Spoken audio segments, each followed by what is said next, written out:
Kaizer Chiefs are involved in two controversies, but to be honest, they had no control over both of the things that have happened. We're also going to talk about what Mangoba Mngeti said, which is something that Gamondi also said, the coach of Young Africans, which has also caused some stir among the fan base of Kaizer Chiefs. Also going to talk about Jao Plum and how bad his injury is actually.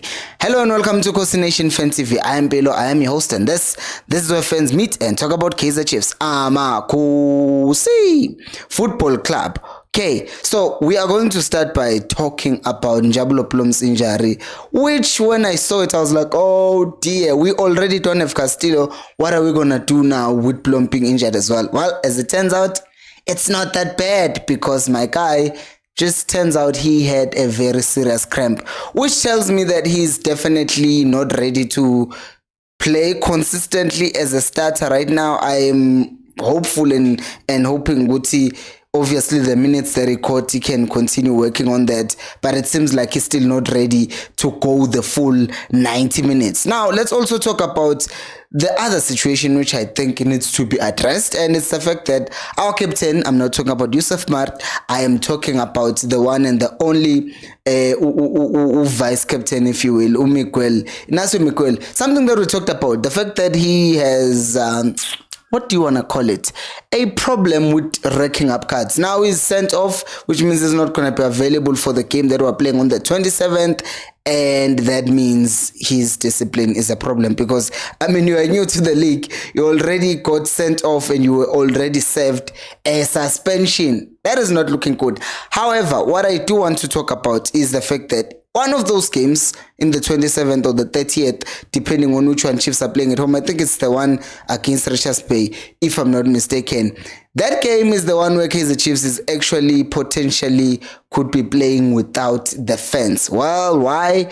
Well, I don't even think that's the bigger problem for Kaizer Chiefs losing match revenue, because I think the bigger problem that they have right now is the fact that I saw a quotation of how much Kaizer Chiefs have spent over the past year on just horrible fan behavior, which I obviously condemn because we cannot be punching people, throwing things at people. We're gonna hit them. I was at the stadium, someone even threw, tell you get alcohol thrown at you, what did I do, right? So because of that, Kaizer Chiefs are reportedly, I was reading this article that was saying it's almost close to 2 million, the amount of money that they've had to pay and that they would have to pay because the DC appearing in the DC committee of the PSL cost on its own, it cost like 50,000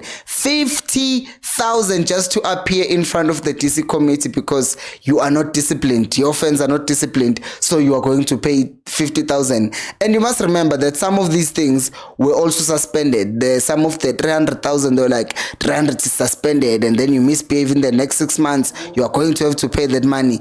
And they did. And we saw that even with Pirates, when their fans got mad and wanted to issue hands to the linesmen as well when they got knocked out by Makesi, they have now been fined. I even forgot what the figure was, but they've also been fined. So we are waiting anxiously that Kaizer Chiefs will not get fans in the stadiums because of the misbehavior of us, the fans, because I'm not going to say the fans because I'm the fan. I did not misbehave, but it's us, the fans, who caused this problem. By the way, we are on our way to 50,000 subscribers, so just do us here at Khosi Nation Fan TV a favor and subscribe to the channel so that we reach 50,000 subscribers by the end of the year. And if you've already liked that video, well, you can still share the video to your friends, so that more people can find out about us.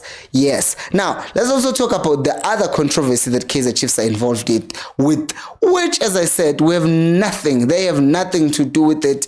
It's not their fault, right? And remember when Chiefs were playing Ikufa Cup against Marumo Gallants a few weeks ago, Marumo Gallants were threatening to pull out of that competition because of the fact that, oh no, we are not getting paid enough money. Well, there is this Cups of Legends, what, that is supposed to be playing in the Eastern Cape. So the teams that were invited there, Mamelodi Sundowns, Kaizer Chiefs, Golden Arrows, and Chippa United. So Chippa United has released a statement saying that we are out of this. We are out of this because we are not being respected. We are not being offered the same amount of money as the teams that are coming here. Because for starters, this was supposed to be a celebration of Chippa United finishing 10 years, blah blah blah. But now these teams have been added here. Instead of using that money to develop the city of the facilities, it's now being used to pay these people. I'm like, it seems like you guys are forgetting that you had agreed to be part of this tournament, and now you are bringing up the fact that the money is used on a tournament instead of developing infrastructure. Where was that energy when you realized that you are being invited to a tournament?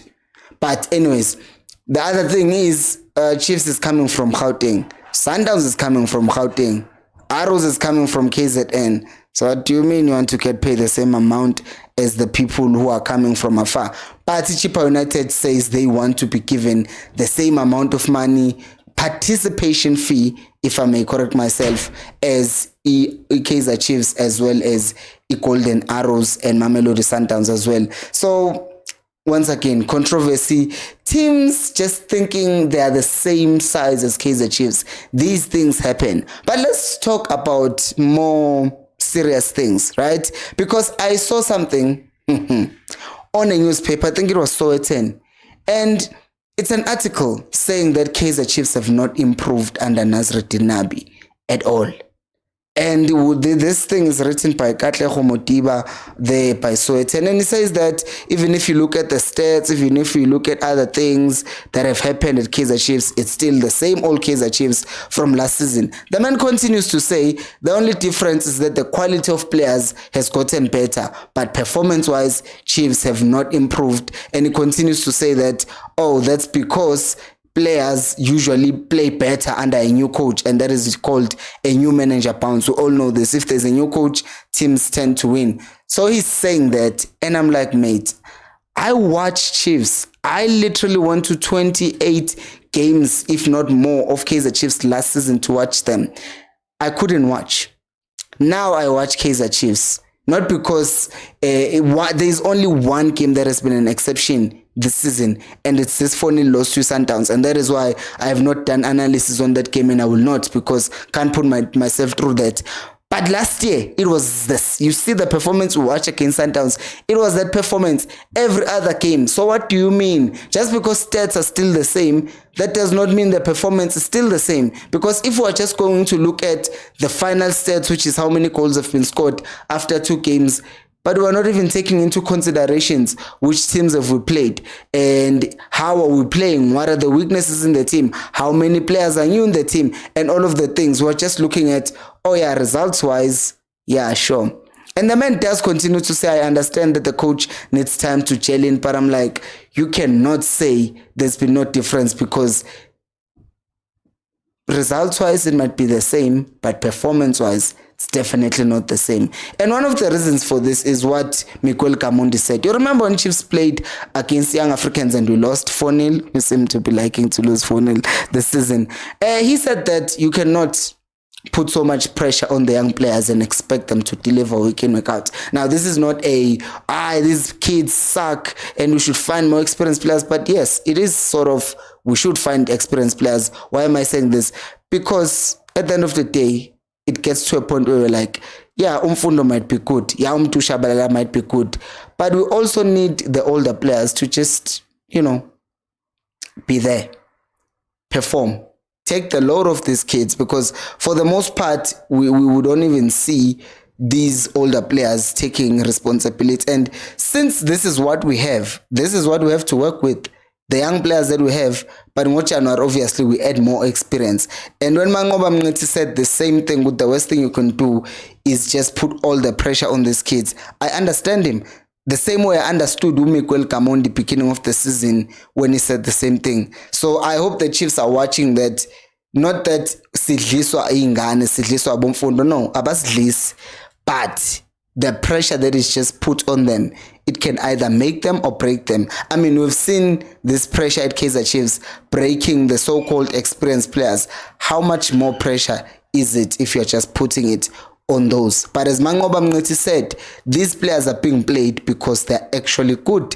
But the thing is, there's a difference between just being matured and being able to play ball, or also being matured enough emotionally to handle all these things. And the moment I say that, people always jump to Lamine Yamal. But to Lamine Yamal, with Barcelona, he plays with people who are much more experienced, who are doing things that are showing that they're experienced. With Spain, don't even get me started. Unabo Rodri lapho midfield. Uno Morata is the number 9. If you go at the back as well, with Barcelona udlala no wow, Jules Kounde and Gunabo Lewandowski. So they are experienced players who are firing at all cylinders. But you compare with Chiefs, is everyone firing at all cylinders? Not really. So we cannot be comparing Yamal and say since he's performing at Barcelona, Abumfuno should be performing at Chiefs. I think that's a bit unfair. But what do you guys think? Do let me know down on the comment section below. Thank you so much for watching, and until next time, remember, equals al pelo moya.